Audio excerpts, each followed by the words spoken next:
Jack and Meg White were known as the White Stripes. They were an American rock duo.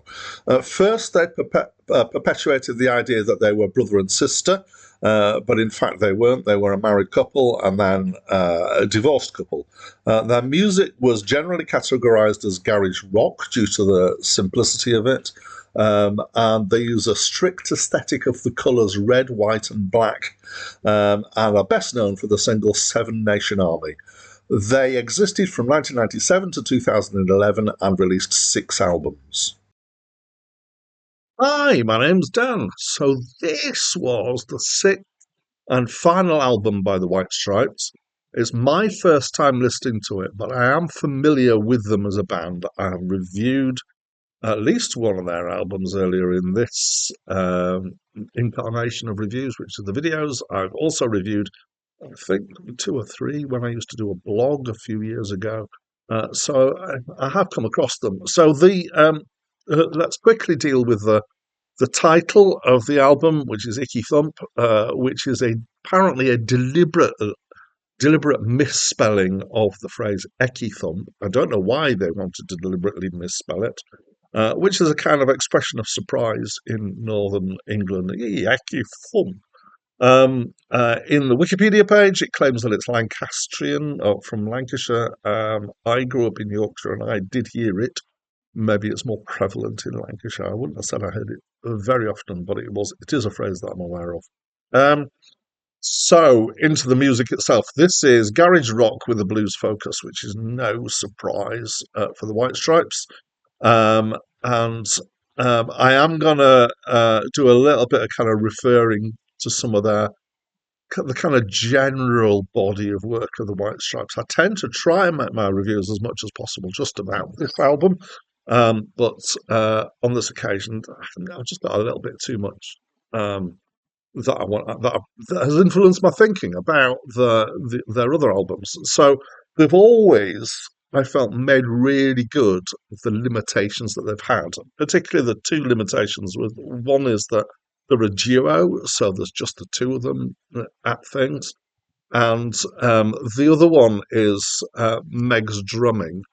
So Jack's, I will happily acknowledge Jack as a strong musician.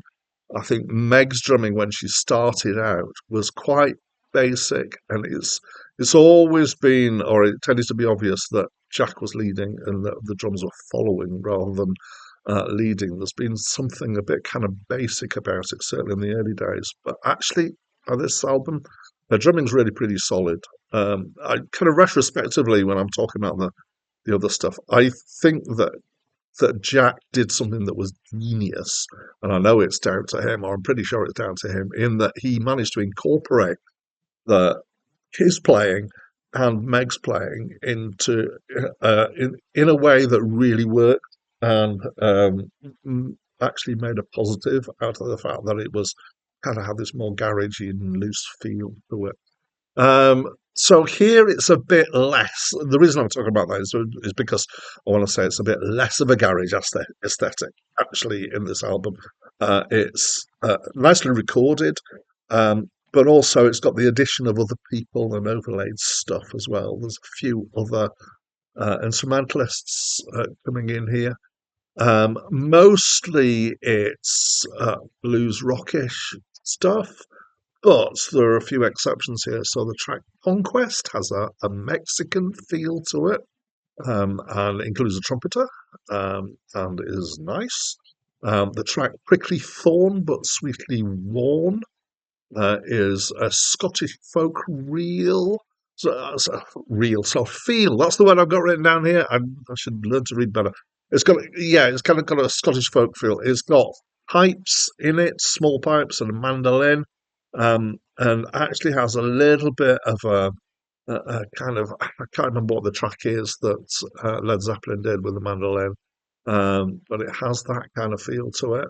This is followed by St Andrews brackets. This battle is in the air, which is an instrumental, which is in a similar kind of Scottish folk style. There's also some quite extreme guitar processing going on here, particularly using a an octaver, I think, but it makes it sound like a really fat synth at times. In fact, there are times when I'm not really sure if there's been a synth played or whether it's some guitar work. And most of the time, I think it's guitar. But right at the beginning in the first track, I think it's synth. Excuse me. It often has the feel of being played. Uh, um, I mean, I know all music is played really, but not. It feels played, not programmed.